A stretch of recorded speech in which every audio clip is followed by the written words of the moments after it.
Hello everyone, my name is Madhu Gupta और welcome है आपका मेरे इस यूट्यूब चैनल पर। और आज हम इस वीडियो में क्या पढ़ने वाले हैं? आज हम पढ़ेंगे सस्टेनेबिलिटी ऑफ डेवलपमेंट। तो सस्टेनेबिलिटी ऑफ डेवलपमेंट क्या होता है? अभी तक हम डेवलपमेंट चैप्टर में स्टार्टिंग से ये पढ़ते आए हैं कि किसी भी कंट्री के डेवलपमेंट के लिए इनकम बहुत मैटर करती है, और कोई लैंड फार्मर है उसको अपनी क्रॉप्स फसल उगाने के लिए पानी की बहुत ज़रूरत पड़ती है। उसको पानी अच्छा मिलेगा तो उसकी क्रॉप्स अच्छी होंगी। इरिगेशन के लिए पानी मिलेगा तो उसकी क्रॉप्स बहुत अच्छी फसल उगेंगी और जिससे उसकी इनकम बहुत अच्छी होगी। या हमने डेवलपमेंट के लिए पढ़ा कि सड़कें बनवाई जानी चाहिए, नालियों की सफाई होनी चाहिए, पेड़ लगाए जाने चाहिए। तो ये सब चीज़ें किससे होती हैं? रिसोर्सेज से। तो ये हमारी स्टडीज़ बताती हैं कि हम इन रिसोर्सेज का इतना ज़्यादा यूज़ कर चुके हैं कि हमारी आगे आने वाली जो फ्यूचर जनरेशन है, अगर हम इसी रेट से इनका यूज़ करते रहे तो उनकी जो लाइफ है वो सर्वाइव नहीं कर पाएगी। तो इसी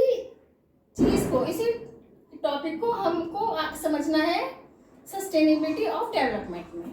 suppose for the present a particular country is quite developed. Suppose करो आप जिस कंट्री में रहते हो वहाँ पर बहुत अच्छे स्कूल्स हैं, बहुत अच्छी हायर एजुकेशन वहाँ पर प्रोवाइड की जाती है। वहाँ हॉस्पिटल्स इतने अच्छे बने हुए हैं कि वहाँ पर हर तरीके की मेडिकल फैसिलिटीज़ मिलती हैं। एवन फैसिलिटीज़ पेशेंट्स को प्रोवाइड कराई जाती हैं। वहाँ पर कम्युनिकेशन फैसिलिटीज़ बहुत अच्छी हैं। ये सब अच्छा तो है एक कंट्री के डेवलपमेंट के लिए, लेकिन कहीं ऐसा ना हो कि हम इतना ज़्यादा एक्सेस में हर रिसोर्स का यूज़ कर लें कि जो हमारी आगे आने वाली फ्यूचर जनरेशन है उसके लिए कुछ भी रिसोर्स ना बचे। तो हमें हर चीज़ हमें डेवलपमेंट करना है। मैं ये नहीं कह रही कि हमें डेवलपमेंट मत करो, डेवलपमेंट हमें करना है, लेकिन हमें इतनी समझदारी से डेवलपमेंट करना है कि हमारा भी काम बन जाए और आने वाली फ्यूचर जो जनरेशन है उसके लिए भी कोई प्रॉब्लम क्रिएट ना हो। अब सेकंड पॉइंट है ग्राउंड वाटर इन इंडिया। अब जैसे रिसोर्सेज टू टाइप्स के होते हैं, रीन्यूएबल रिसोर्सेज और नॉन रीन्यूएबल रिसोर्सेज। तो नॉन रीन्यूएबल रिसोर्सेज वो रिसोर्सेज होते हैं जिन्हें जो हमें धरती ने दिए हैं, और अगर हम उनका एक्सेस में यूज़ कर लेते हैं तो वो एक टाइम के बाद इस धरती से ख़त्म हो जाएंगे, वो हमें कभी नहीं मिलेंगे। तो हमें उनकी बचत करनी है ताकि हम उनको ऐसे यूज़ करें कि आगे आने वाली जनरेशन के लिए भी वो बचे रहें और वो भी उसको यूज़ कर पाएँ। अब हम बात करते हैं रीन्यूएबल रिसोर्स की। रीन्यूएबल रिसोर्स का एक एग्जांपल है ग्राउंड वाटर। ग्राउंड वाटर एक रिन्यूएबल रिसोर्स क्यों है? क्योंकि जब ग्राउंड वाटर में जो वाटर टेबल है उसमें पानी जो है खत्म हो जाता है, तो अगर उसको उचित टाइम मिले, प्रॉपर टाइम मिले, तो वो रेनफॉल होने के बाद दोबारा से रिचार्ज होकर वाटर टेबल भर जाता है। लेकिन अगर हम उस पानी का ओवर यूज़ कर लें, इतना यूज़ कर लें रेनफॉल होने के बावजूद भी जो वाटर टेबल है वो नहीं भर पाता, तो इससे क्या होगा? इससे ये होगा कि हमें पानी की कमी का सामना करना पड़ेगा। और आपने सुना भी होगा कि हरियाणा और पंजाब जैसे प्रॉस्पेरस जो स्टेट्स हैं उनमें वाटर टेबल ख़त्म हो गया। आप ये सुनने में भी आएगा क्योंकि वहाँ पर पानी का इतना यूज़ कर लिया गया है कि उसकी भरपाई होनी मुश्किल है। तो हम पानी को कैसे सेव कर सकते हैं? अब जैसे आपको पता ही है कि आजकल हर घर में आरओ लगे रहते हैं।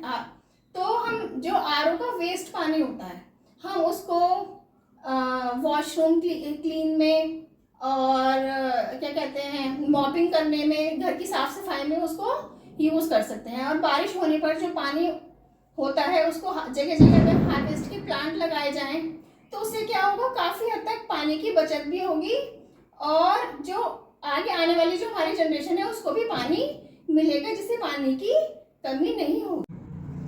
अब हम बात करते हैं क्रूड ऑयल रिजर्व्स की।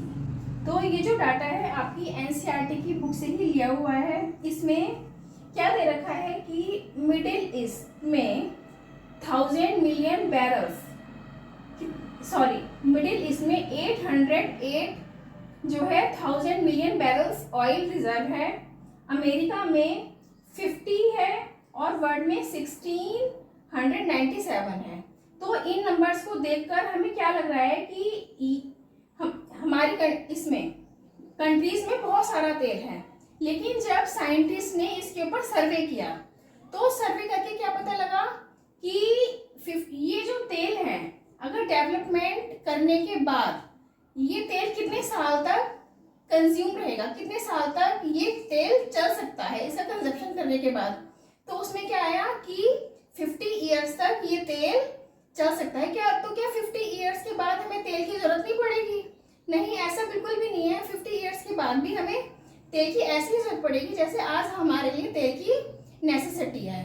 तो हमें तेल को बहुत ही समझदारी से यूज करना है ताकि आगे आने वाली जनरेशन भी हर उस फैसिलिटी का यूज कर पाए जिसका हम करते आए हैं।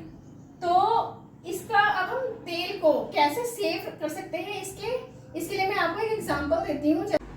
सपोज करो एक कंपनी में काम करने वाले 5-6 एम्प्लॉय ऐसे हैं जो पास रहते हैं।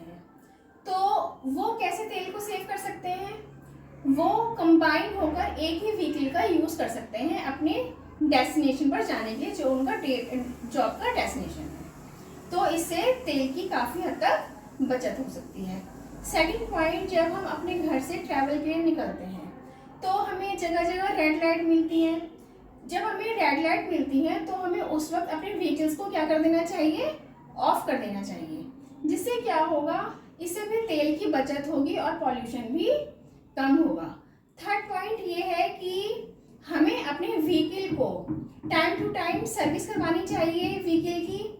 इससे व्हीकल जो है माइलेज अच्छा देते हैं और पॉल्यूशन कम होता है और तेल की बचत होती है। जिससे कि हमारी, अगर हम इसी समझदारी से काम लेते हैं हर चीज़ का, तो क्या होगा? हमारी जो आगे आने वाली फ्यूचर की जनरेशन है वो भी हर उस चीज़ का यूज़ कर पाएंगे जिसका यूज़ हम करते आए हैं, अपनी लाइफ को बेटर तरीके से सर्वाइव कर पाए हैं।